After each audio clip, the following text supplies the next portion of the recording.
there is a 1 month marriage or 12 days marriage, and there is a 10 years of marriage, there is a difference. Okay, there is a kid, there is a difference. Okay, but where is the law? Like for a 10 days marriage, you have to pay for the whole year, whole life. Okay, in India, the maintenance law is so bad. Okay, if I'll take an example, it have to pay for the long year. But if you go to the other countries like US, UK, or Australia, any other countries, the maintenance is depend on the length of the marriage. What is the length of the marriage? That calculate your maintenance or your alimony. What were the charges that were leveled against you by any charges? Now, husband and wife, if both are educated, wife can maintain herself. She can go for a job and maintain herself. Now, husband is losing her job due to the 498 and other criminal laws. It is happened with me. I lost my job due to the 498A. But still, court is telling you have to pay your maintenance. I have to. Yes. Yeah, I'll just and I want to add few more things in that. Like, no, there is no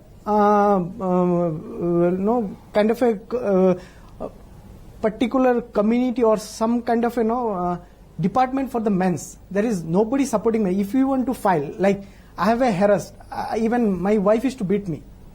Okay, I have the photos for that. And if I'll go to the court, people are not believing. If I'll go to the police station and other places, no, people are laughing like, and my wife is to openly telling, I am a woman. I'll go and tell the lie to the court. You are a man. Okay, if you'll go and tell the truth also, people will not believe you because you are a man. I am a woman. Openly she has to express those things in front of me.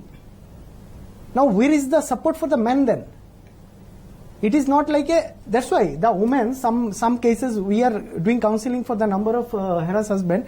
Now, what is happening sometime, the woman who has not come to the house of the husband or stayed only 1 hour, 2 hours or 7 days, they are filing after 2 years, 1.5 years as a 498 or domestic violence case. Who not stayed in the house? So in that case, how will you justify that? Okay, Pratibha, yes, you were. Yeah, when he was talking about the maintenance, see, my point is there are laws to protect women, yes, the laws are there, but how much of it is implemented is the question. And coming to the maintenance, like what happens to the woman who spends most of her life? Say, in my case, I spent 2-3 years of my, I didn't work for 2-3 years. I was taking care of the family. What happens to that? He went up in his career and he's making a lot of money. I was just thrown out without money, no maintenance, with a child. How am I supposed to make a living? And even now, I haven't got any penny as a maintenance. I'm fighting for this from 4 years. How do I maintain myself and my child? He lives in India? Your husband lives in India? Yes, he is in India. And the court asks for us, even we are asked for proof. Where is he working? What is his salary? Get his salary certificate. Where do we get that from? Which company will give me his salary certificate? And he works in MNCs and he keeps changing jobs. Every time by the second hearing, he has changed his job. And the whole process starts again. So that is what is happening. Of course. As far as maintenance is concerned, if the wife is employed and is earning sufficient money to maintain herself, then she is not entitled for maintenance. Now this I am talking apart from the Domestic Violence Act, which is a different legislation altogether. Now under the maintenance law, CRPC 125 or under the Maintenance Act, she is not entitled for maintenance if she can take care of herself and if she is employed. Now in respect of women who are not employed, then they are entitled for maintenance. But now how does the court decide what is the quantum of maintenance to be paid to her? Now I may be an auto driver with 5,000 rupees. How does the court determine? The court determines on the evidence that you go and provide to the court. You go to court and say, look, we were married, now he has deserted me, I don't have any employment, I cannot maintain myself, give me maintenance. Husband he is liable to give maintenance in law. Now what is the quantum? That has to be determined based on the salary that the husband is earning. And out of that salary, what is his expenditure? And what is the money that is left over? Out of that, the maintenance is determined and the quantum is determined. And then, if there is a child, then there is maintenance for the child as well. And the child is usually with the mother. Then that quantum of maintenance to the child is also determined. So the legislation is there. And the courts are there, and I can show you plenty of cases where the maintenance, sufficient maintenance, and time and again interim maintenance during pendency of the maintenance petition is given to the woman. So see, there may be exceptional cases. I don't want to comment on the case here on hand, because every case has its own facts. There are two sides to every story. So now those cases apart, of course, there is difficulty. Then there is ways also to amend it, and the judiciary also by itself is quite burdened. You cannot expect it to act with our population and the number of cases and all those things. But if at all any court is functioning in a speedy manner, it is a family court, and especially in cases of maintenance, and especially in cases of domestic violence.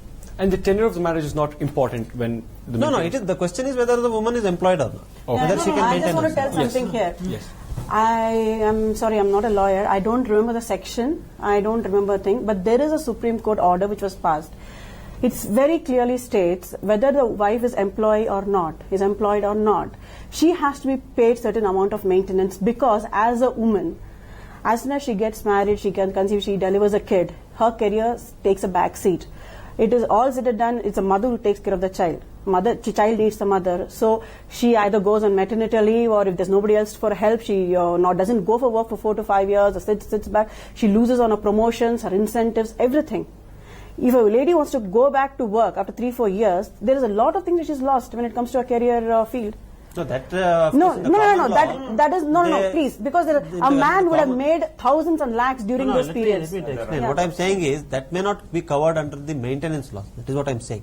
The woman is entitled for maintenance when she is deserted by the husband, and when she cannot go back to the husband and live with him, then she is entitled for maintenance. But if there is damage caused to her financially due to the fact that she has conceived, there have been children, and she could not work, then the common law is applicable. She can file a suit for damages. It is not that we are now discussing about aspects where specific laws to protect the woman, to maintain woman, protect the child, maintain the child is legislated. What I'm saying is whether the woman is employed or not, she is eligible for maintenance, because a lot of sacrifices would have gone through during a marriage.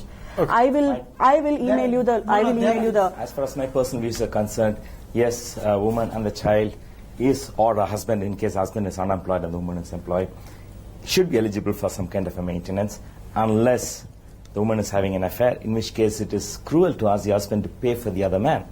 In my case, that is exactly what it was. My wife was living with another man, and I was asked to pay for his living expenses, and I did for a few years before I stopped.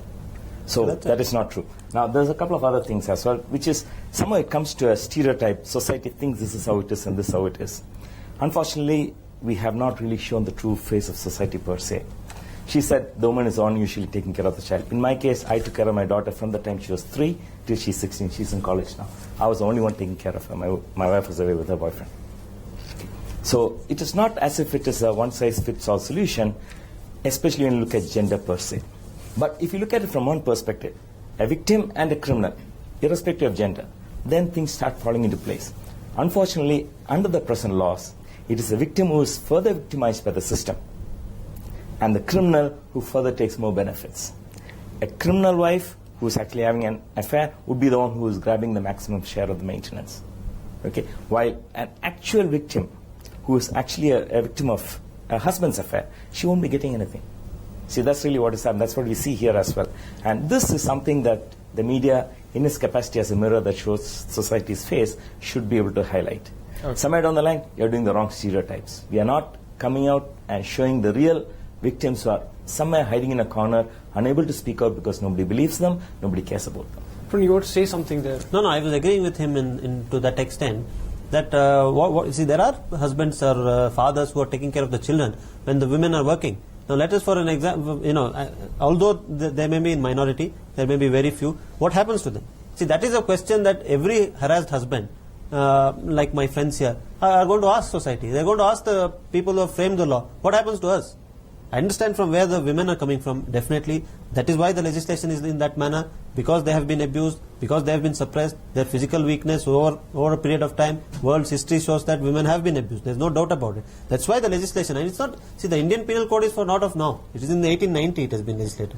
So there is protection for the woman, which leads to the question, what happens to the husband in a similar situation? Because with our society, which is as it progressing right now, there is a definite possibility that the numbers will start to increase. Okay, the numbers will start to increase. Now, let's give you some numbers, and these are some startling numbers. According to a Crime Bureau data, and this is from 2005, 52,000